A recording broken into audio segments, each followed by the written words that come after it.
Hello, everyone. Uh, I will present Ethiopia experience with digital adherence technology. In my presentation, I will address in brief the background we started this digital adherence technologies, and also some of the challenges we faced, and also how we address these challenges with some mitigation measures. And in brief, also, I will say something in the way forward, how really we are planning to scale up the intervention. With me, the National TB Program Coordinator, Taye, is here, and in case he has something to say, I will give him the opportunity.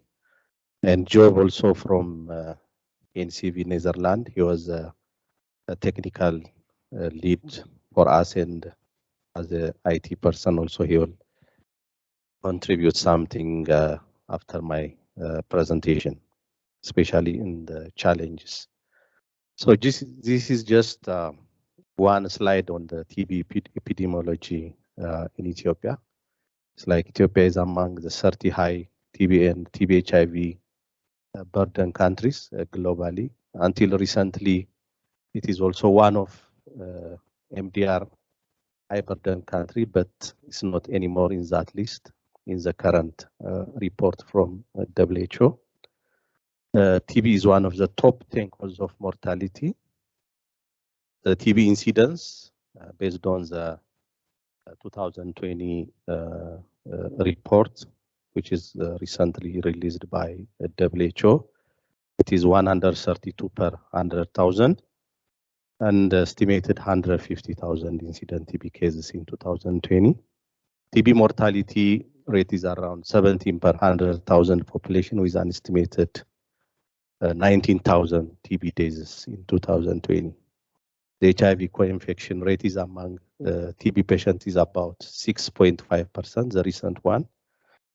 And among the notified TB cases in 2019, 1.1% of new TB cases and 7.5% previously treated TB cases had rifampicin resistance and MDR TB resistance in 1.03% among new and 6.5% among the previously treated TB cases. When I come to that background in Ethiopia, Ethiopia implemented for nearly maybe 3 decades or a little bit less than that, a strict facility-based DOT as a standard of care, and we didn't have much experience in this DAT supported TB treatment, and NTP recognized DAT have never been implemented in Ethiopia in a wider geographic area. We had some small trials using in a very limited geographical scope, but we didn't implement it. We can say this ASCENT project is first in its kind, even in size and in using different drug adherence technologies. So we can say this is our first experience at the country level and also for the national TB program. KNCV is very happy to be a pioneer, like for supporting the national TB program for introducing that intervention in Ethiopia. So this is why we are presenting how that can be implemented in the low technology setup. When you see the just in brief the telecom infrastructure background, I think most of you are aware telecommunication services owned by government still now, and the sole provider of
Just I want to give some qualitative things or testimony from the patients, how they benefited from this intervention. Sometimes number doesn't explain everything. The first one is like a 50 years old female TB patient who is an illiterate, and she, witnessed like she had a difficulty to be, to get like advice from her relatives. She wanted like to ask every day, what is the time, to take and this TB medicine, and she said, now I don't ask my relatives the time to take the TB drugs. The reminder in the box is very much helped to take the drug on time. The one written above is in Amharic language. So we used this also in our presentation in the national review meeting. This one is one of the first patients enrolled, and he's a 27 years old male patient. He was new bacteriologically confirmed pulmonary TB patient. Actually, he completed his treatment now. He said like this, and I feel like I have my doctor with me at home. It looks very much exaggerated, but it's the way he quoted it, like, and we captured it, and really very much encouraging. This is also testimony from one of the patient. Actually, this patient also gave her testimony in the national TB, not national TB review meeting, and the World TB Day last March. So she witnessed also this lady. She was treated previously using the DOT approach, and she's like treated again. Previously treated pulmonary TB patient who completed her treatment using a smart toolbox at one of the health center in Addis. She shared the experience with both DOT and DAT, and supported treatment as a CSO members orientation meeting. She said, I'm a living witness for the use of DAT in filling the gap of DOT. So this is one of the things they are witnessing. The patients, they are saying like, this is very much empowering. It has improved, their relationship with the TB focal person. This very much engaging.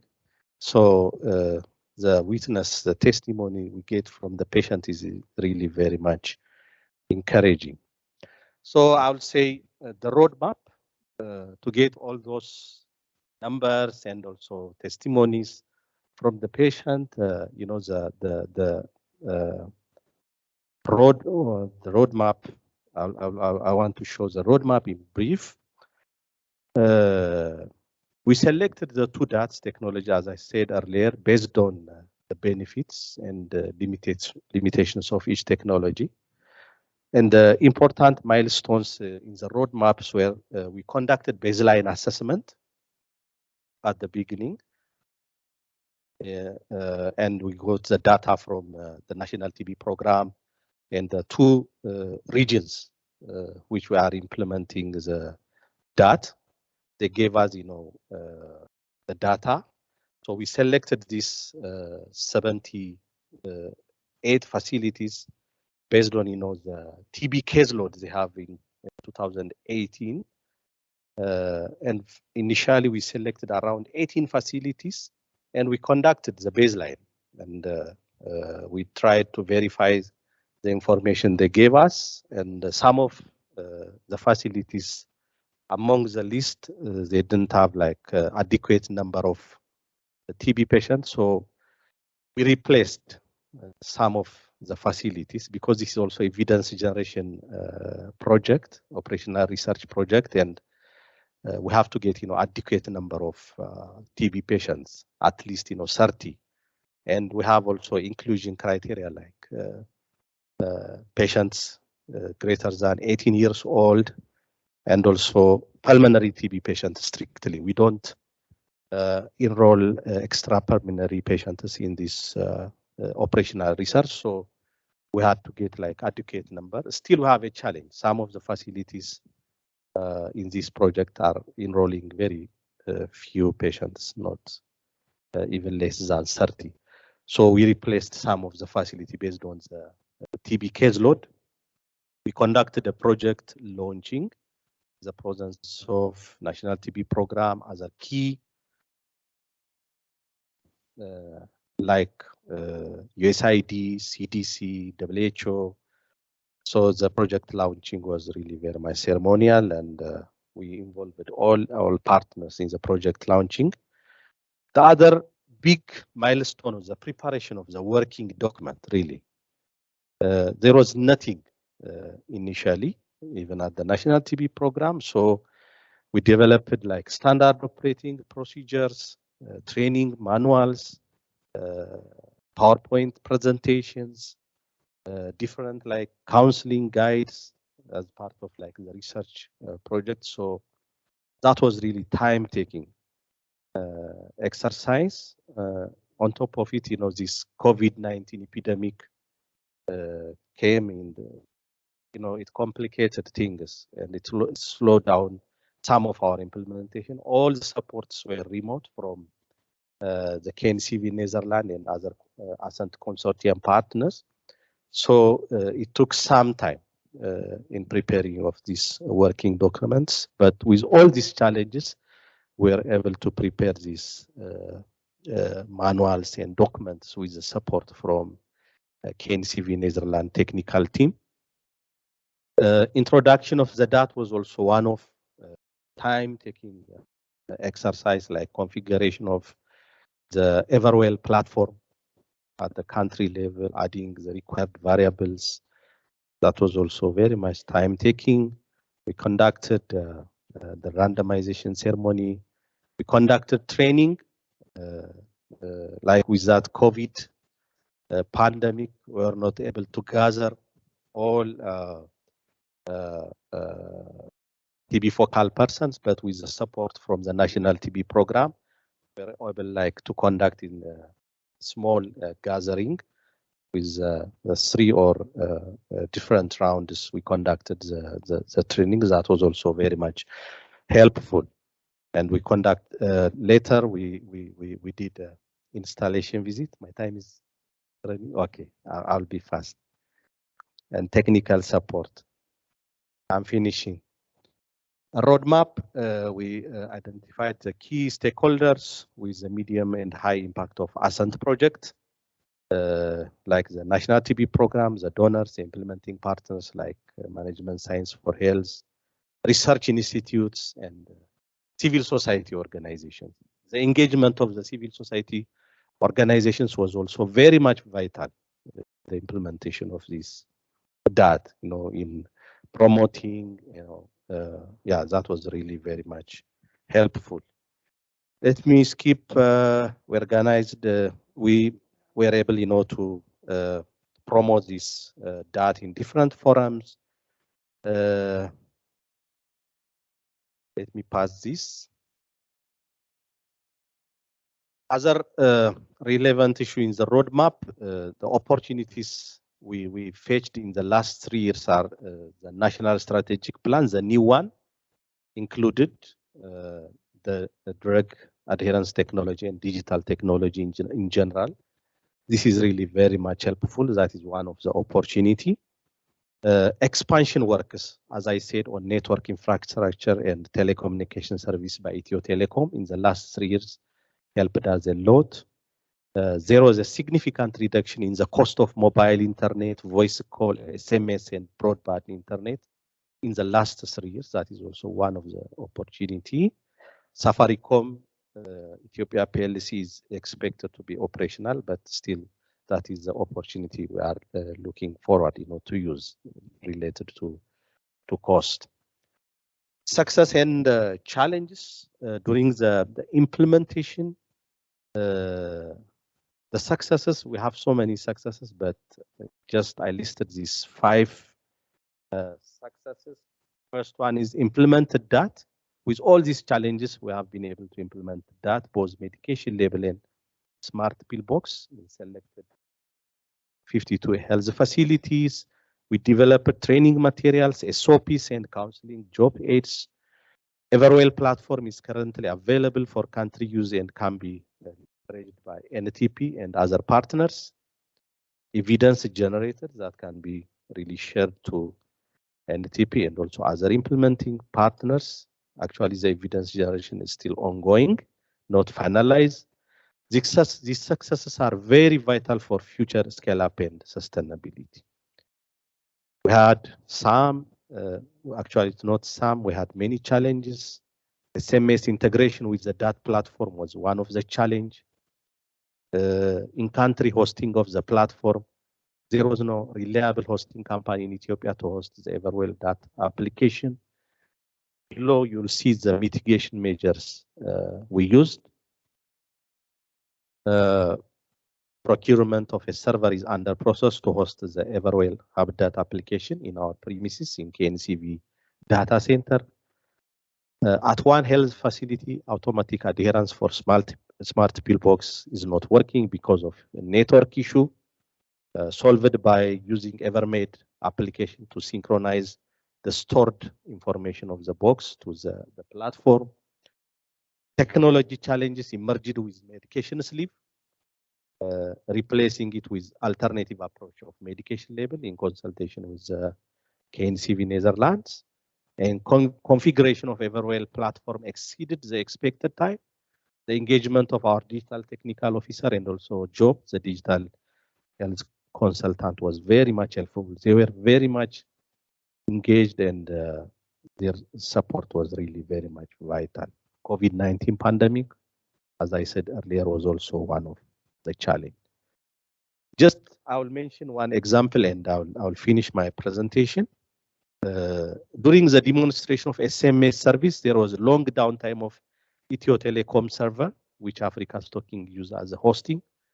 And there was a high possibility of SMS service interruption for label facility if this was not solved. So the following three options suggested to reduce the extended downtime: replace fiber cable with LAN cable in Ethio Telecom data center, look into and test options for alternative hosting in Ethiopia with different hosting vendors, and exploration of backup option for hosting in KNCV server.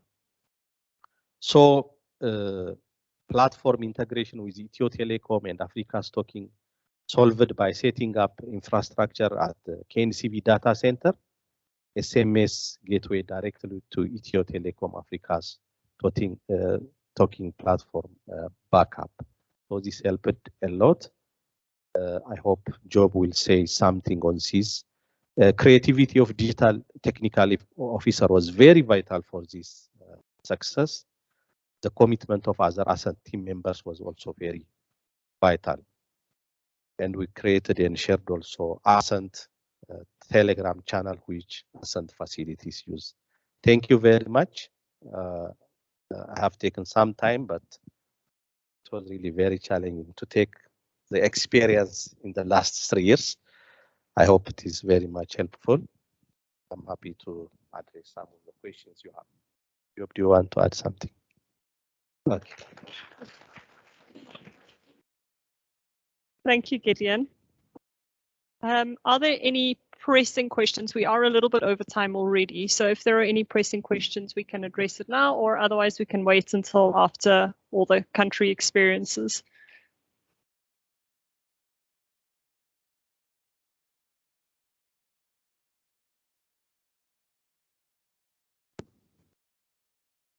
Thank you so much for the presentation and your experience. So my question will be derived from the data. You said that you have evidence of the success. So in terms of before the rollout of DAT, how was maybe the treatment success rate in the country compared to when the DAT came in? Maybe we can get that evidence. And in terms of the challenges of COVID-19, so what can give like a specific challenge that was brought about by the COVID-19, because we still know that the COVID is in place. And for countries like Kenya who are about to implement, what we can learn from such an experience. Thank you. Okay.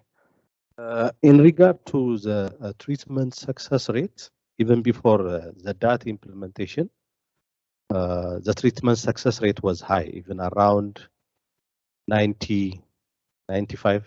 Taya, am I right?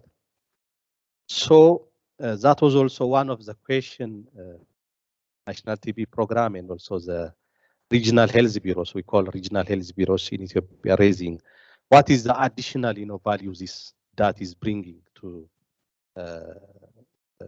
TB implementation or TB treatment.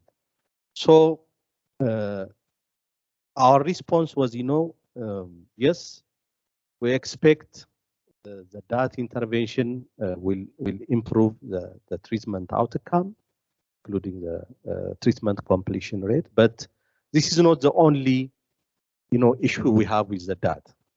As you know, in the NDTB strategy, one of the pillars is like a patient-centered care approach and empowering TB patients.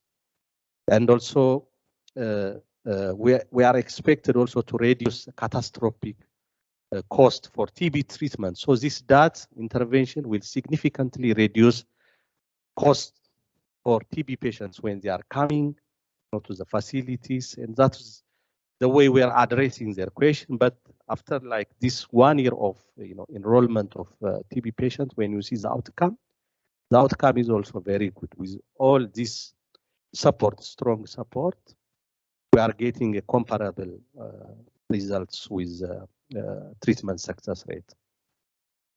I hope I have addressed your question. Thank you. And the next one is the COVID-19. Yeah, COVID-19 was the challenge because all the trainings we are expected to conduct at the classroom, but this COVID also gave us an opportunity. So the initial training with the KNCV Netherlands, we conducted. Our team were able to attend the training virtually. We're not very much used to it, but because of the COVID, we shifted the approach into these virtual types of learning. So our technical team attended all these data trainings, the research training virtually, and we're able to prepare, the materials, all the presentation by our own, and continue to roll out for the implementing facilities. Thanks, Gideon.